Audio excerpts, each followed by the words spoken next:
जय भीम कुंती बघूया आजचं बातमीपत्रक। महामानव डॉक्टर बाबासाहेब आंबेडकर यांनी ज्या 14 तळ्यावर सामाजिक क्रांती केली त्या 14 तळ्याचे शासनाने सौंदर्यीकरण करून त्याला राष्ट्रीय स्मारकाचा दर्जा दिला।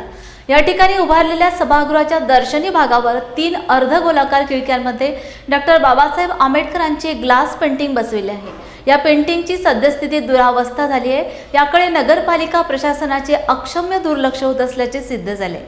सुमारे 18 वर्ष लोटल्यानंतर आता हे देखावे खराब झाले आहेत। त्याच्यावर रंगाचे धब्बे उमटले आहेत। या सभागृहात महाड नगरपालिकेचे कर्मचारी 24 तास कामावर हजर असतात, पण डॉक्टर बाबासाहेब आंबेडकरांच्या नावाने उभारलेल्या स्मारकामध्ये दर्शनी भागात लावलेले त्यांच्याच जीवनावरील देखावे विद्रूप झाल्याचे कोणालाच कधी दिसले नाही, याचे आश्चर्य वाटत आहे। विदर्भ बळीराजा प्रकल्पग्रस्त संघर्ष संघटनेच्या माध्यमातून अमरावती जिल्हाधिकारी कार्यालयासमोर 7 मार्च पासून हजारो प्रकल्पग्रस्तांचे सामूहिक आमरण उपोषण सुरू आहे। मागील 10 दिवसांपासून सुरू असलेल्या आंदोलनाची दखल प्रशासनाने घेतलेली दिसत नाही। आझाद समाज पार्टी या आंदोलनाला पाठिंबा देत असून त्यांच्या मागण्या पूर्ण होत नाही तोपर्यंत त्यांच्यासोबत राहील। वेळ पडल्यास राज्यात सरकारच्या विरोधात तीव्र आंदोलने केली जाईल, असा सूचक इशाराही यावेळी देण्यात आला। शनिवार चव्हाण असतील, किरणजी खोटे असतील, आपल्याला योग्य मार्गदर्शन केला। मी काही मोठा प्रवक्ता नाही, कारण आपण आधीच 9 दिवसापासून इथे बसलेले आहात। तुमच्या खंडाला खंड लावून आमची आझाद समाज पार्टीच्या वतीने जोपर्यंत तुमच्या हक्क मिळणार नाही, पूर्ण होणार नाही, तोपर्यंत आम्ही तुम्हाला समर्थन देऊ। इथेच माझे 2 शब्द संपवतो। जय भीम, जय शिवराय। भारत जोडो न्याय यात्रेवर भाजपाच्या राज्यात हल्ले करण्यात आले। राहुल गांधींना मंदिरात जाऊ दिले नाही। धर्माचे ठेकेदार आपणच असल्याचा आविर्भाव भाजपाने दाखवला, पण यात्रा थांबली नाही। महाराष्ट्रात न्याय यात्रेला जनतेचा मोठा पाठिंबा मिळाला आहे। या न्याय यात्रेतून 25 गॅरंटी दिल्या जात आहेत।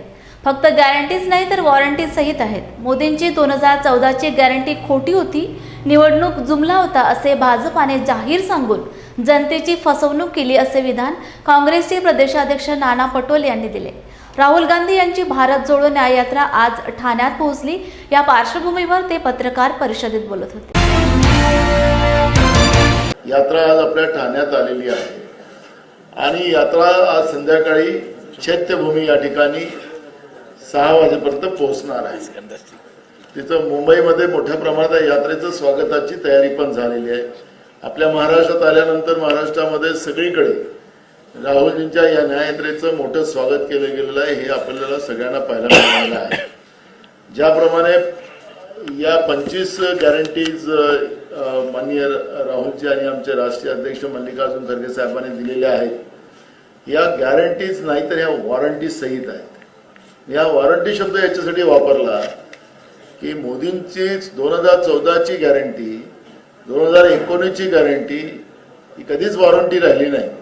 आणि त्याच्यानंतर निवडणूक जिंकल्यानंतर त्यांनी सांगितलं की हमने तो जुमला किया था, हमने तो उद्योगपति का कर्जा माफ करने की बात की थी, हमने तो किसान का कर्जा माफ करने की बात नहीं की थी। 15 लाख रुपए गरीबों के खाते में डालने का वो तो जुमला था, 2 करोड़ युवाओं को नौकरी देने का वो जुमला था। तो म्हणजे सांगायचं तात्पर्य गॅरंटी हा शब्द जो आहे, जे आज मोदीजी बीजेपी वापरत आहे, ती गॅरंटी नाही, ती फक्त फेकोगिरी आणि जुमलेबाजी आहे। पण काँग्रेसने दिलेला या 25 गॅरंट्या ज्या आहेत ती पूर्ण वॉरंटी आहे आणि हे सगळे निर्णय लोकांच्या आशीर्वादाने केंद्रात इंडिया आघाडीचं सरकार आल्यानंतर या सगळ्या पूर्ण करण्याची जबाबदारी ही काँग्रेस पक्षाची आहे। ही भूमिका आम्ही वॉरंटी सहित पूर्ण देशाच्या लोकांना सांगतो आहे। आज खऱ्या अर्थानं आपण पाहिलं की जी आता इलेक्ट्रॉनिक बॉन्डचा जो विषय या ठिकाणी उपस्थित झालेला आहे, जे मैं खाऊंगा नहीं ना खाने नहीं दूंगा हा नारा देणारे मोदीजी आता कुठे गेलेत? आता का चूप आहेत? आता आरोप नाही आहे। माननीय सुप्रीम कोर्टाने ज्या पद्धतीनं स्टेट बँकेला जे आदेश दिलेत आणि हे पैसे कोणी कोणी दिलेत त्याचं आपण उघडकीस केले पाहिजे। तरी अजून माननीय सुप्रीम कोर्टाचा आदेश सुद्धा ते पाळत नाही। आता नंबरासहित पाठवा असं पुन्हा आदेश माननीय सुप्रीम कोर्टाला द्यावा लागला। आणि ज्या पद्धतीनं जे डिबेट झालं मान्य सुप्रीम कोर्टामध्ये, तुम्ही बघा त्यांचे सरकारकडून हरीश साल्वे डिबेट करत होते, म्हणजे त्यांना अक्षरशः मान्य सुप्रीम कोर्टाने एक प्रकारची फटकार लावली की तुम्ही जे काही सरकारच्या वतीनं मांडताय त्याला तथ्य काय, आखरी जे तुम्हाला पैसे मिळाले ते कोणाकडून आलेले आहेत ते आपल्या देशाच्या लोकांना जाणून घेण्याचा अधिकार त्यांचा आहे.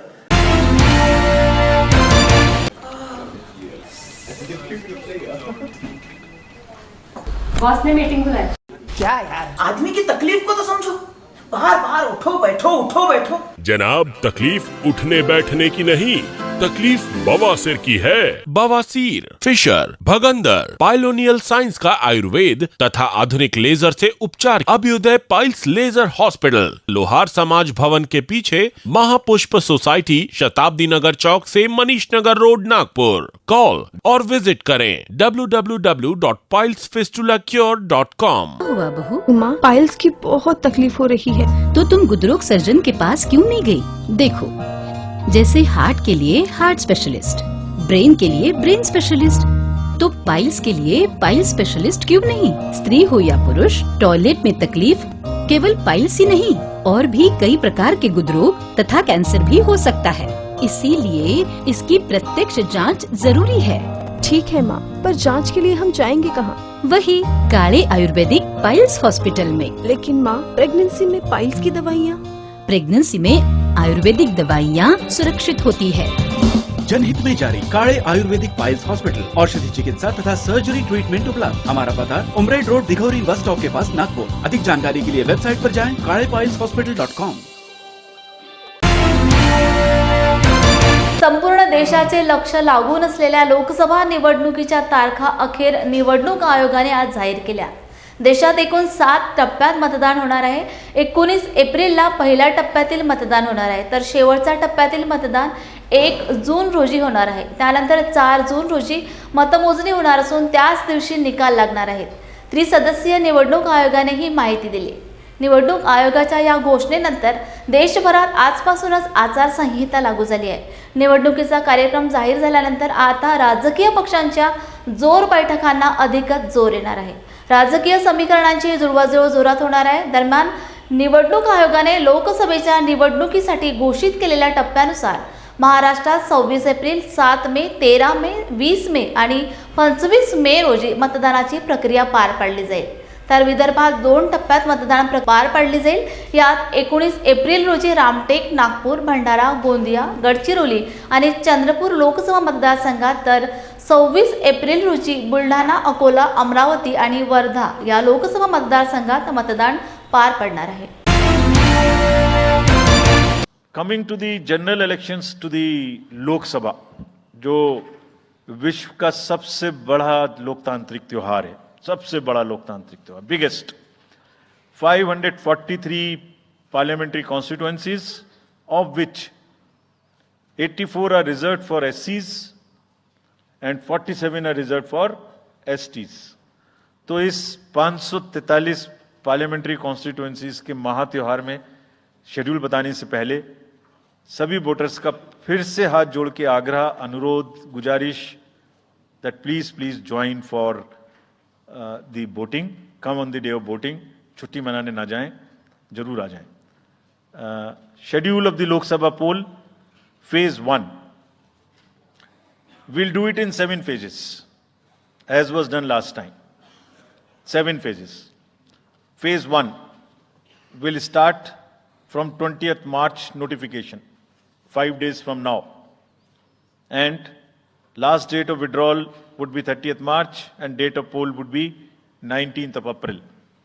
इसमें फेज 1 का शेड्यूल एक दिन से हमें 2 बार करना पड़ रहा है। फिर बिहार के लिए वहाँ एक फेस्टिवल है, तो नोटिफिकेशन की डेट सेम है, लेकिन बस लास्ट डेट ऑफ विड्रॉल हमें 30 मार्च की जगह 2 अप्रैल सिर्फ बिहार की फर्स्ट फेज के लिए करनी पड़ रही है, क्योंकि वहाँ त्योहार हैं।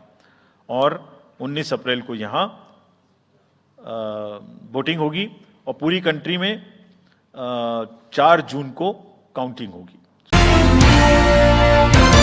रॉयल टच सोल्युशन बनावट कंपनी स्थापन करून कोल्हापूर जिल्ह्यातील नागरिकांची कोट्यवधी रुपयांनी फसवणूक करणाऱ्या राजेंद्र नेर्लेकर याला अटक करावी अशी मागणी करणारे निवेदन फसवणूक झालेल्या गुंतवणूकदारांनी पोलीस आयुक्तांना दिले।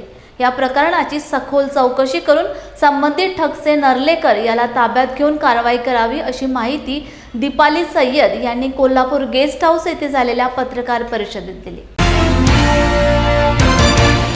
त्यानं परतावे द्यायला चालू केल्यावर मग आम्ही दोघींनी मिळून मग हे केलं, सगळ्यांना सांगितलं आमच्या ग्रुपला। मग सगळ्यांनी म्हणजे कोण गोल्ड लोन केलं, मग एकानं गोल्ड लोन केलं, मी सुद्धा गोल्ड लोन केलं। मग आपले पैसे घरात राहून काय सोनं दोन होणार आहे काय म्हणून आम्ही सगळं सोनं ठेवलं सर। आता सगळं सोनं अजून बँकेत आहे, हप्ते भरायला पैसे नाही आहेत, सगळ्यांची अशी म्हणजे झालेली आहे। अशी किती लोकांची फसवणूक झाली आणि कधीपासून तो गायब आहे? आता आम्हाला तर आम्ही प्रत्येक त्याला महिन्यात जात होतो, प्रत्येक म्हणजे एक दिवस असा गेला नाही की त्याच्या घरला आम्ही गेलेलो नाही। जेवढं देवाला गेलो असतो तर देव प्रसन्न झाला असता, कारण या माणसाचे जिजून एवढं हे झालं तरी तर आले नाही, एक सण सोडला नाही सर। दिवाळीच्या पहाटे 3 वाजेपर्यंत त्याच्या घरात होतो लक्ष्मीपूजनच्या दिवशी, तरी सुद्धा त्यानं घरना म्हटलेलं नाही आहे की आम्हाला कुठलं म्हणजे दाद लागू दिली नाही आहे। आगामी लोकसभा निवडणुकीसाठी तारखांची घोषणा करण्यात आली आहे। तब्बल 2 महिने निवडणुकीचा कार्यक्रम चालणार आहे। 7 टप्प्यात मतदान होणार असून 19 एप्रिलपासून सुरुवात होईल। 4 जून रोजी निवडणुकीचा निकाल लागणार आहे। त्रिसदस्यीय निवडणूक आयोगाने ही माहिती दिली। निवडणूक आयोगाने लोकसभा निवडणुकीसाठी घोषित केलेल्या टप्प्यानुसार महाराष्ट्रात 26 एप्रिल, 7 मे, 13 मे, 20 मे आणि 25 मे रोजी मतदानाची प्रक्रिया पार पाडली जाईल, तर विदर्भात 2 टप्प्यात मतदान प्रक्रिया पार पाडली जाईल। निवडणूक आयोगाच्या या घोषणेनंतर देशभरात आजपासूनच आचारसंहिता लागू झाली आहे। दरम्यान निवडणुकीच्या तारखा जाहीर झाल्यानंतर आचारसंहितेचे पालन करणारा पक्ष म्हणून भाजप सर्वात पुढे येईल असा विश्वास भाजपचे प्रदेशाध्यक्ष चंद्रशेखर बावनकुळे यांनी व्यक्त केलाय। ते आज नागपुरात पत्रकारांशी बोलत होते। जगातली सर्वात मोठी लोकशाही भारत आणि जगातली सर्वात मोठी निवडणूक ही होऊ घातलेली आहे। महाराष्ट्रामध्ये सर्व पक्ष हे चांगल्या पद्धतीने निवडणूक लढतील। खरं तर आपल्या महाराष्ट्राचे संस्कार संस्कृती आहे,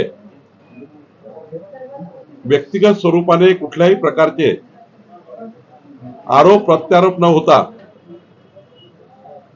खेळाडू वृत्तीने, खिलाडू वृत्तीने, स्पोर्ट्समॅनशिपच्या वृत्तीने ही निवडणूक व्हावी।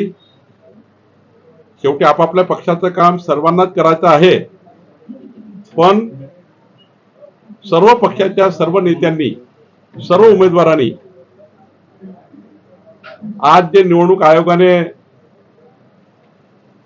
अत्यंत आदर्श आचारसंहिता लागू केली आहे, या सर्व आचारसंहितेचं पालन करून आपण निवडणूक लढूया। भारतीय जनता पार्टी सुद्धा आदर्श आचारसंहितेचं काटेकोर पालन करेल। कुठेही आचारसंहिता तोडली जाणार नाही याची काळजी राज्यातला सर्वात मोठा पक्ष म्हणून आम्ही घेऊ। राज्यामध्ये कुठेही दुफडीचं, मनभेदाचं वातावरण तयार होईल असं कुठलंही कृत्य आम्ही करणार नाही। आमचा पक्ष हा आणि आमच्या पक्षाचे सर्व नेते कार्यकर्ते अत्यंत आनंदाने आणि उत्साहाने आणि कुठलीही कटुता मनात न आणता, कुणाबद्दलही वाईट विचार न करता चांगल्या पद्धतीने आमची महायुती ही या निवडणुकीमध्ये विजयी होईल। 45+ आमचा जो विश्वास आहे, आत्मविश्वास आहे, हा 45+ जागा महायुती निवडून येईल। आणि जेव्हा मोदीजी प्रधानमंत्री म्हणून शपथ घेतील, 4 जूनला निकाल येईल, मग शपथविधी होईल तेव्हा 45 खासदार आमचे मोदीजींच्या पंतप्रधान पदाच्या दिवशी जेव्हा शपथ होईल तेव्हा त्या शपथविधीला हजर असतील असा मला विश्वास महाराष्ट्राच्या जनतेवर आहे।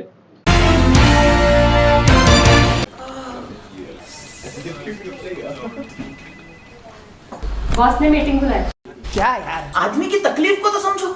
बाहर बाहर उठो बैठो। जनाब, तकलीफ उठने बैठने की नहीं, तकलीफ बवासीर की है। बवासीर, फिशर, भगंदर, पाइलोनियल साइंस का आयुर्वेद तथा आधुनिक लेजर से उपचार। अभ्युदय पाइल्स लेजर हॉस्पिटल, लोहार समाज भवन के पीछे, महापुष्प सोसाइटी, शताब्दी नगर चौक से मनीष नगर रोड, नागपुर। कॉल और विजिट करें www.pilesfistulacure.com। हुआ बहू? माँ, पाइल्स की बहुत तकलीफ हो रही है। तो तुम गुदरोग सर्जन के पास क्यों नहीं गई? देखो, जैसे हार्ट के लिए हार्ट स्पेशलिस्ट, ब्रेन के लिए ब्रेन स्पेशलिस्ट, तो पाइल्स के लिए पाइल्स स्पेशलिस्ट क्यों नहीं? स्त्री हो या पुरुष, टॉयलेट में तकलीफ केवल पाइल्स ही नहीं, और भी कई प्रकार के गुदरोग तथा कैंसर भी हो सकता है। इसीलिए इसकी प्रत्यक्ष जांच जरूरी है।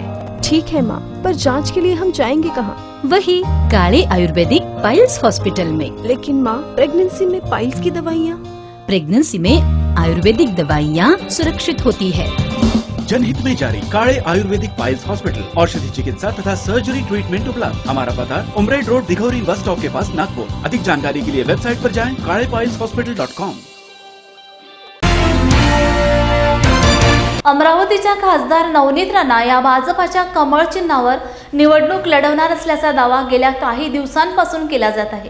सर्वोच्च न्यायालयाकडून जात प्रमाणपत्राच्या खटल्यात दिलासा मिळाल्यास नवनीत राणा भाजपाच्या चिन्हावर निवडणूक लढवणार असल्याचं निश्चित मानलं जात आहे।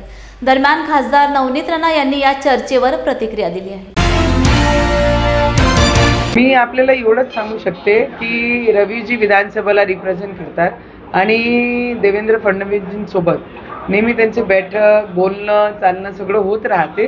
त्याच्यामध्ये काही नवीन नाही आहे। आणि जे तुमचे प्रश्न आहे त्याच्यावर मी एवढंच सांगू शकते की मी ज्यांना नेता मानते ते आमचे देशाचे प्रधानमंत्री नरेंद्र मोदीजी, अमित भाई आणि देवेंद्र फडणवीसजी आणि रवीजी, ज्यांच्या पक्षाची मी आज खासदार आहे। आणि येणाऱ्या भविष्यामध्ये हे जे निर्णय घेतील त्याचे पुढे मी जाणार नाही आणि मी कार्यकर्ता म्हणून रवीजीच्या पक्षामध्ये काम करत आहे। ते जे माझे कोर कमिटी, युवा स्वाभिमानचे लोक आणि आमचे ज्यांना मी नेता मानते त्यांनी जे ठरवलं त्याच्या पुढे मी काहीच सांगणार नाही। हां, मी तेच म्हणत आहे की आपलं जसं म्हणणं आहे की देवेंद्र फडणवीसजी आमच्या सोबत आहे, ते आमच्या सोबत 2019 मध्ये होते, लोकसभालाही आमच्या पाठीशी होते आणि विधानसभामध्ये सुद्धा ते आमच्या पाठीशी होते। आणि त्याच्यानंतर कंटिन्यू 5 वर्ष मी NDA सोबत राहून त्या पार्लमेंटमध्ये प्रत्येक गोष्टीचा पाठपुरावा आणि ज्या पद्धतीने केंद्राने माझ्या जिल्ह्याला मदत केली त्याच्यासाठी मी त्यांच्यासोबत होती आहे आणि पुढे सुद्धा राहणार। असं वाटते की माझी खुशनसीबी आहे की एवढा मोठा पक्ष आणि देशाचे प्रधानमंत्रीजी आणि अमित भाई, देवेंद्रजी माझे नावाची चर्चा या पद्धतीने करत आहे। आणि सितारों को दिखाने की जरूरत नहीं होती है कि वो सितारा है, वो कहीं पर भी रहे तो वो चमकता ही रहता है।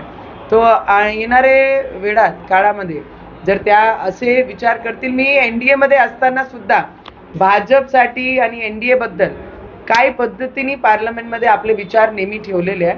येणाऱ्या भविष्यामध्ये देशाचे प्रधानमंत्री आणि अमित भाई ज्या पद्धतीने देशासाठी काम करत आहे आणि त्यांचेच विचारावर चालण्याचं काम मी माझ्या महाराष्ट्रामध्ये आणि माझ्या जिल्ह्यामध्ये सुद्धा मी करत आहे। बामसेफ DS फॉर BRC व बहुजन समाज पार्टीचे संस्थापक बहुजन नायक काशीरामजी यांच्या जयंतीनिमित्त 15 मार्च रोजी शहरातील स्टेडियम परिसरात अभिवादनाचा कार्यक्रम घेण्यात आला आहे।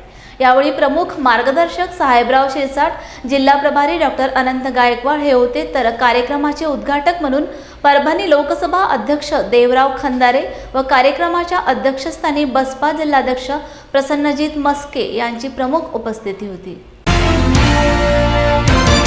महात्मा ज्योतिबा फुलेंचा महात्मा ज्योतिबा फुलेंचा जिंदाबाद जिंदाबाद BSP जिंदाबाद जिंदाबाद जिंदाबाद BSP जिंदाबाद। काशीराम साहेब यांची 90वी जयंती अख्ख्या देशभर साजरी होत आहे आणि बहुजन समाज पार्टीनं संपूर्ण देशभर लोकसभा निवडण्याची जोरदार तयारी केलेली आहे। त्या तयारीचाच भाग म्हणून बहुजन समाज पार्टी परभणी जिल्हा संपूर्ण ताकदीनिशी लोकसभा लढवण्याची तयारी झालेली आहे आणि आमचा उमेदवार आचारसंहिता झाल्यानंतर 2-3 दिवसामध्ये आम्ही जाहीर करू। बहुजन समाज पार्टी ही देशातील सर्व बहुजन समाजाला, तळागाळातील लोकांना, सर्व जाती धर्मांना घेऊन चालणारा पक्ष आहे। आम्ही निश्चितच सर्व समाजाला न्याय देण्याचा प्रयत्न करू आणि स्वबळावर ही निवडणूक आम्ही लढू आणि जिंकण्यासाठी 100% प्रयत्न। कोल्हापूर जिल्हा गोकुळ दूध उत्पादक संघाचा हीरक महोत्सवी समारंभ कळंब अमृत सिद्धी सभागृहामध्ये संपन्न झालाय। यावेळी दूध उत्पादक शेतकऱ्यांचा सत्कार करण्यात आला। पालकमंत्री हसन मुश्रीफ आणि आमदार सतेज पाटील यांची सत्ता असलेल्या गोकुळ दूध संघाला 61 वर्ष पूर्ण झाली आहेत। त्यानिमित्त जिल्ह्यातील दूध उत्पादक शेतकऱ्यांचा अध्यक्ष अरुण डोंगळे, ज्येष्ठ संचालक विश्वास पाटील, संचालक अभिजित पाटील, मरसिंह पाटील यांच्या हस्ते सन्मानित करण्यात आले। विठलाई पडल्यानंतर भैरवनाथ येवलूच तृतीय क्रमांक आहे। भैरवनाथ येवलूचा महेश उत्तमपुर दुधकोंडामध्ये यानंतर 21, 22, 23 गाय म्हैस जास्तीत जास्त कोरोना निर्माण केली। माझे वेटरनरी असतील डॉक्टर सर्व असायचे, मी या वर्गात असतील तर सर्व घटकाचं नाव घेता नाही आणि एक मोहीम निर्माण झाली आहे। आणि प्रवासा मी आपण कार्यक्रम 17 ते 18 लाखाचा मी 8 रुपये दर आपण जास्त देतोय आणि त्याचबरोबर कॅशलेस संदर्भात बऱ्याच लोकांना आज पैसे पोचले असतील बघा, म्हणजे खात्यावर लोकांना पैसे आले असतील, तुम्ही खात्यावर चेक करा। त्याने या संदर्भात जय भीम मीडियाच्या बातमीपत्रात घेऊया अल्पशी विश्रांती, पुन्हा भेटूया ताजा घडामोडी घेऊन। जय भीम।